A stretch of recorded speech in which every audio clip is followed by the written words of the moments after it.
Hello student, good morning all of you. Today we will discuss about flame. What is flame? The reason of burning gases to produce heat and light is called flame.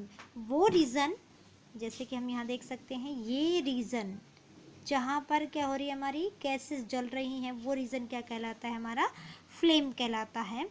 Flame जैसे कि आपकी candle जलती है, kerosene lamp जो जलता है, Bansal burner जलता है, तब आपकी जो फ्लेम बनती है, जो लो बनती है, वो क्या है, फ्लेम कहलाती है। बहुत सारे ऐसे मटेरियल्स भी होते हैं जो फ्लेम के साथ जलते हैं, बहुत सारे ऐसे होते हैं जो फ्लेम के साथ नहीं जलते। जैसे कैम्फर जो वो विदाउट फ्लेम जलता है, केरोसिन ऑयल फ्लेम के साथ जलता है, चारकोल भी फ्लेम के साथ नहीं जलता है, कैंडल फ्लेम के साथ जलती है, मैग्नीशियम रिबन भी वाइट फ्लेम के साथ जलता है। तो क्या है कि ये फ्लेम क्या होती है, वो रीज़न होता है जहाँ पर कोई भी गैसेज जो हमारी बर्न करती है। अब हम आज स्ट्रक्चर ऑफ फ्लेम के बारे में पढ़ेंगे। Substance which vaporise during burning produce a flame. जो भी वेपराइज होता है, पिघलता है, वो क्या करता है, जलते समय फ्लेम प्रोड्यूस करता है। जैसे कि जो भी मोल्टन वैक्स है, हमारे केरोसिन ऑयल है, वो वेपराइज होते हैं जब जलते हैं, तो वो राइज होकर rise through the wick and vaporise during burning and produce a flame.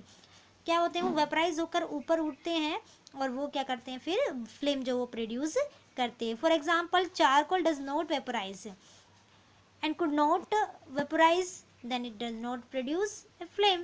Charcoal vaporise नहीं होता है तो वो फ्लेम प्रोड्यूस नहीं करता है। हमने क्या कहा, केवल फ्लेम वही फ्यूल्स प्रोड्यूस करते हैं जो वेपराइज होते हैं।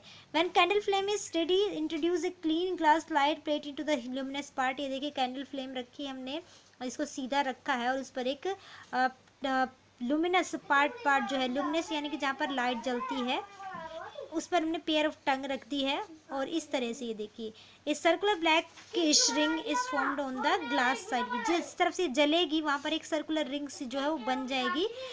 ये क्या है, कार्बन की ब्लैकिश जो रीजन जो लेयर बनेगी।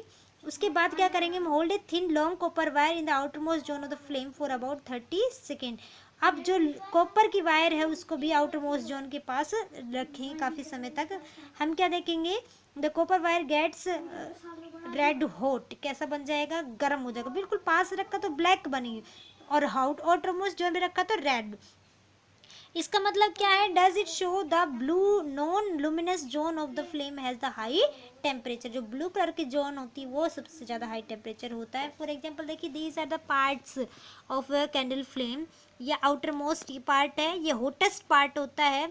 और ये जो ब्लू फ्लेम होती है, यहाँ पर कंप्लीट कंबशन होता है, यानी कि यहाँ फ्यूल को ऑक्सीजन की सप्लाई पूरी तरीके से मिलती है और यहाँ पर फ्यूल जो कम्प्लीटली बर्न होता है। अब ये देखिए, हमारा ये मिडिल पार्ट है, ये थोड़ा येलो येलो कलर की लाइट होती है। ये मॉडरेटली हॉट है, ना तो ज़्यादा गर्म होता है और ना ही इतना वो, यानी कि हॉटेस्ट पार्ट से थोड़ा सा ठंडा पार्ट मिलता है। यहाँ पर ऑक्सीजन की सप्लाई होती है लेकिन कम होती है, इस वजह से ये येलो फ्लेम से जलता है। और लास्ट इनर मोस्ट जोन की बात करें तो हम यहाँ पे अनब्रेंट वैक्स हो जाते हैं, वेपराइज होता है, वेपराइज वैक्स होती है जो ब्लैक कलर का होता है। यहाँ पे ऑक्सीजन की सप्लाई बहुत ही कम होती है, ये सबसे कम, ये बहुत ही कम गर्म होती है। यहाँ ये देखिए, कैंडल वैक्स मेल्ट हो रही है। तो क्या है, 3 लेयर्स होती है, 3 पार्ट्स होती है हमारी कैंडल फ्लेम की। Outer hottest part, mid moderate hot और लीस्ट, यानी कि आउटर मोस्ट जोन जो ब्लू फ्लेम के साथ जलती है, मिडिल जोन जो येलो फ्लेम या ऑरेंजिस फ्लेम के साथ जलती है, और इनर मोस्ट फ्लेम जहाँ पर ब्लैक कलर का वो हमें लो सी दिखाई देती है, वहाँ अनब्रेंट जो वैक्स है, कार्बन के वेपर्स वो प्रेजेंट होते हैं। Goldsmiths blow the outermost zone of a flame with the help of metallic blow pipe for melting silver and gold. जो सुनार होते हैं वो क्या करते हैं, जो आउटरमोस्ट यानी कि ब्लू कलर वाली जो जोन होती है उसकी फ्लेम की हेल्प से क्या करती है, जो मेटेलिक ब्लो पाइप होती है उससे जो सिल्वर गोल्ड को मेल्ट करने के लिए यूज़ करते हैं। और वो आउटर मोस्ट जो है उस जोन, उसी को क्यों यूज़ करते हैं, क्योंकि वहाँ पर क्या होती है, वो ब्लैक नहीं करती है एक तो ऑर्गन्स को, और दूसरा क्या करती है, बहुत गर्म होती है तो जल्दी से इनको मेल्ट करने में हेल्प कर देती है। Next, what is a fuel. What is a fuel. Fuel क्या होता है कि जो भी सब्सटेंस जलता है और जलकर लाइट और हीट प्रोड्यूस करता है उसको हम क्या कहते हैं, फ्यूल कहते हैं। Any substance which burns to produce heat and light is called a fuel, जैसे चारकोल है, वुड है, पेट्रोल है, केरोसिन है, एलपीजी है, these are all known as fuel. इन सभी को हम क्या कहते हैं? फ्यूल कहते हैं। अब what are the characteristics of a good fuel?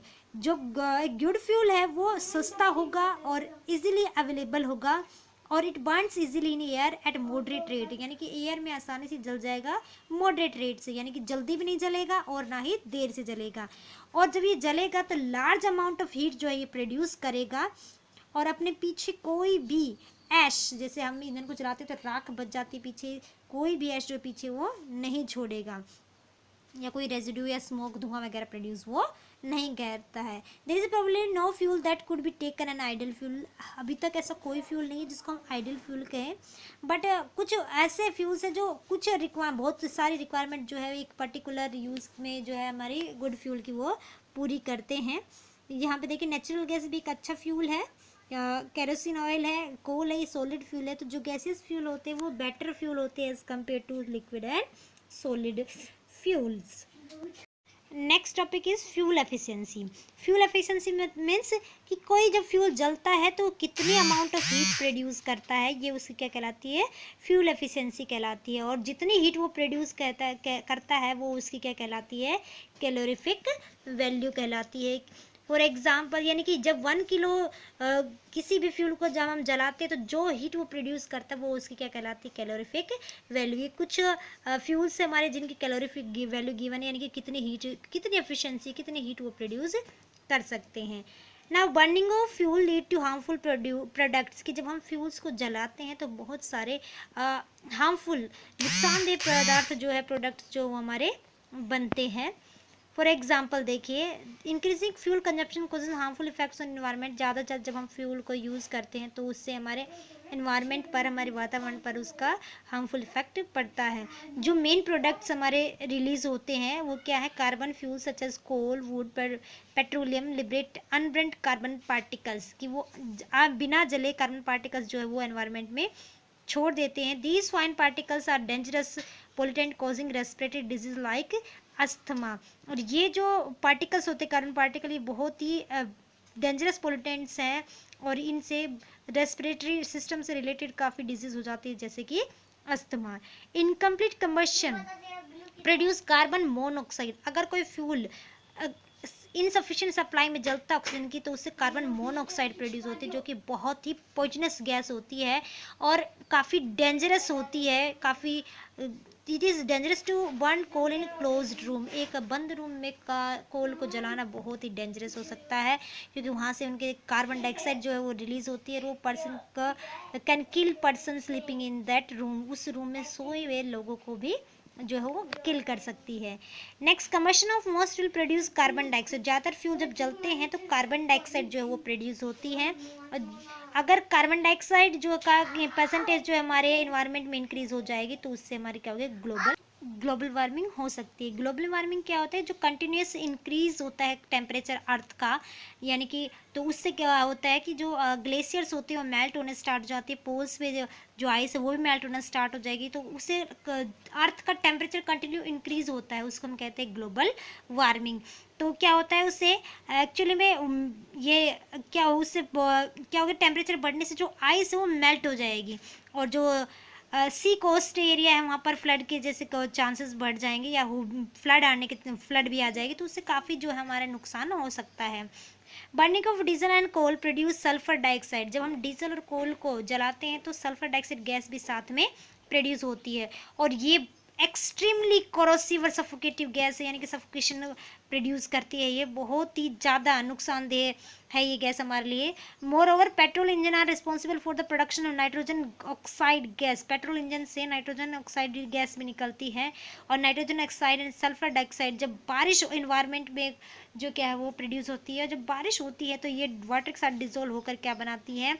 Nitrous जो हमारा सल्फ्यूरस ऑक्साइड और नाइट्रिक ऑक्साइड बनाती है, जो कि जो बारिश एसिड की फॉर्म में गिरती है। जब पानी साथ घुलते हैं तो एसिड बनाते हैं और उसी को हम एसिड रेन कहते हैं। और एसिड रेन जो है हमारी क्रॉप्स, बिल्डिंग, सॉइल सभी के लिए बहुत ही हार्मफुल होती है।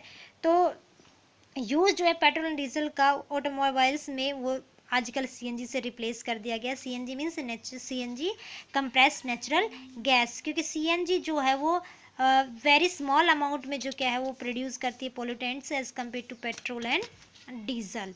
पेट्रोल डीजल सीएनजी कंपेयर में ज़्यादा पोल्यूशन जो हो करते हैं, फैलाते हैं, तो इसलिए हमने क्या किया, सीएनजी को हम यूज़ करते हैं।